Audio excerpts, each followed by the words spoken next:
Hi, I'm Rachel, and this is my September 2021 book haul. This is a two-pronged video, so here we go.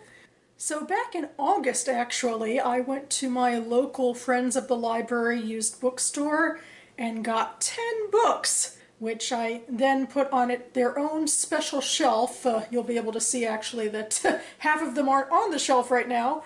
But anyway, there were 10 of them, so, you need basically a shelf to fit them all. And I thought in this video I would share the 4 hardbacks that I got.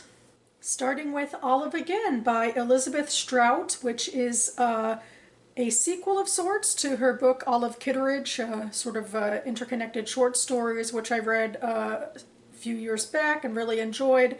So then I put this one on my TBR. It also appears on my BookTube spin list, so maybe I'll be reading this soon if Rick McDonnell spins this for the next BookTube spin, whatever that'll be. Next I have Not Our Kind by Kitty Zeldis, which in the back of my head I'm thinking is like a Jewish-themed Great Gatsby-esque setting, but I remember I heard about this and put it on my TBR through the Jewish Book Council website, and I will now read from the flap. One rainy morning, 2 years after the end of World War II, so no, I was off with the Great Gatsby thing. A minor traffic accident fatefully brings together Eleanor Moskowitz and Patricia Bellamy. Eleanor, a teacher and recent Vassar graduate, needs a job. Patricia's difficult 13-year-old daughter, Margot, recovering from polio, needs a private tutor at their Park Avenue home. Eleanor's mother, a hat maker with a shop on 2nd Avenue, disapproves of the arrangement. The Bellamys live in a restricted building where Eleanor will have to conceal the fact that she's Jewish. But Eleanor, who has formed an immediate bond with Margot, loves her new position despite her mother's misgivings. Soon after Eleanor arrives at the Bellamy's country home in Connecticut, she meets Patricia's charming bohemian brother Tom, recently returned from the war. The spark between Eleanor and Tom is instant and intense, and Eleanor begins to feel more than comfortable in their world, undeterred by the fact that she is an outsider. Then, one hot summer evening, a line is crossed, and Eleanor will have to make a decision with consequences for all of their lives. Gripping and vividly told, Not Our Kind looks at 2 women on the cusp of change and asks how much our identities can and should define us. So yeah, this is, I think, an interesting premise. I tend to see the immediate post-World War II days as sort of the waning hours of Jews not quite being white, or, Jews who are, light-skinned anyway, not quite being white in America. But obviously things aren't uniform when it comes to that sort of societal acceptance. So it could be that in the Bellamy world, certainly Jews are still very much outsiders. So we'll have to see how it goes, although I guess they have enough in common, or at least Eleanor does with Margot or Tom, that, she doesn't feel like there's a barrier there until perhaps someone puts it in her way. They put in a lot of plot elements here, but I guess really the more interesting thing is not what happens, but how it happens, I guess. And of course, the cover copy kept secret whatever line was crossed, so we'll see. Next is The Magnificent Esme Wells by Adrienne Sharp.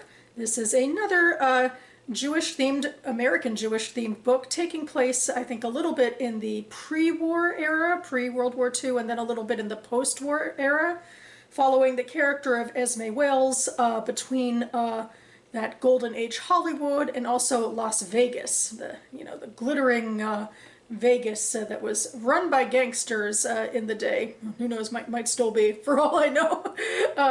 This is also a book that I put on my BookTube spin list, so another possible contender for reading it sooner rather than later. I'm just, I'm building that up in my head to try to justify, buying these books, of course.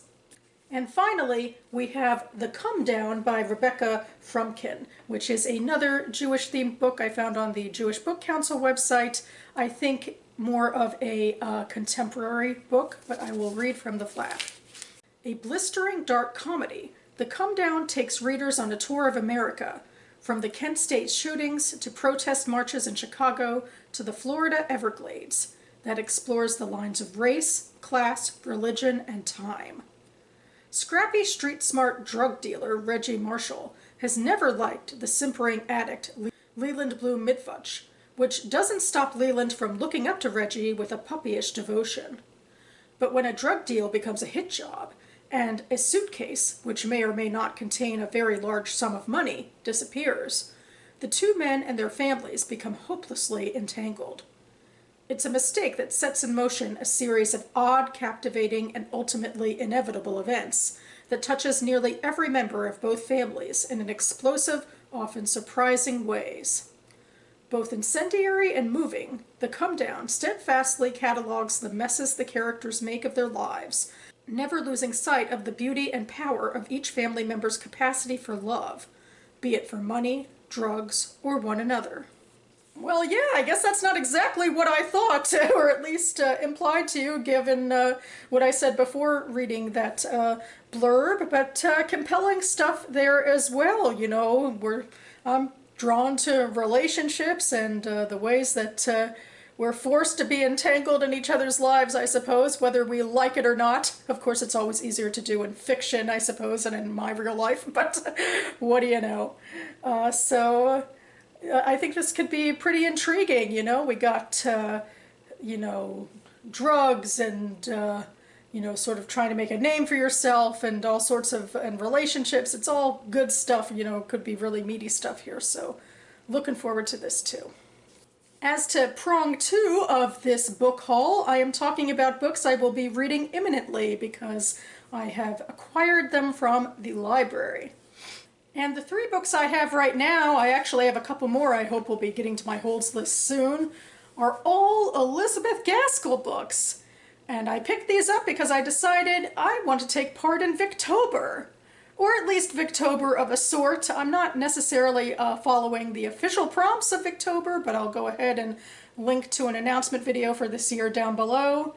But I did want to go ahead and challenge myself to read Elizabeth Gaskell, because it's been since college since I've read her, and I don't even think I remember her all that well, so it really felt like more than enough time to, you know, pick her up again and see what I make of her now.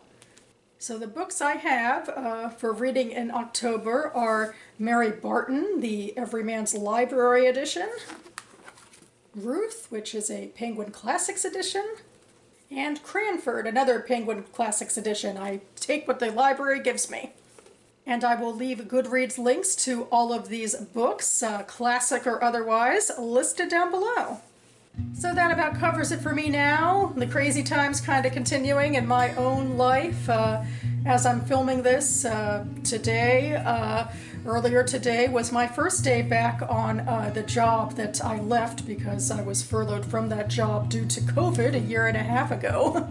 Since then I have worked on another job, a contract that lasted a year and then is also in a transition period, so now I'm back at my old job as well, feeling kind of like I'm dusting off old gears and learning how to ride a bike again, that sort of stuff. Looking at some stuff I had on my desk from March 2020, thinking it's like walking back in time. But I think everything will ultimately even out for me. I have hope in that. And in other transition news, you should expect me back on this channel within the next couple of days to talk about my writing quarterly wrap-up, where I wrap up summer 2021 of my writing and what I was able to accomplish, and then set new goals for myself for the fall, so stay tuned. In the meantime, thanks so much for watching, everyone, and I'll see you next time.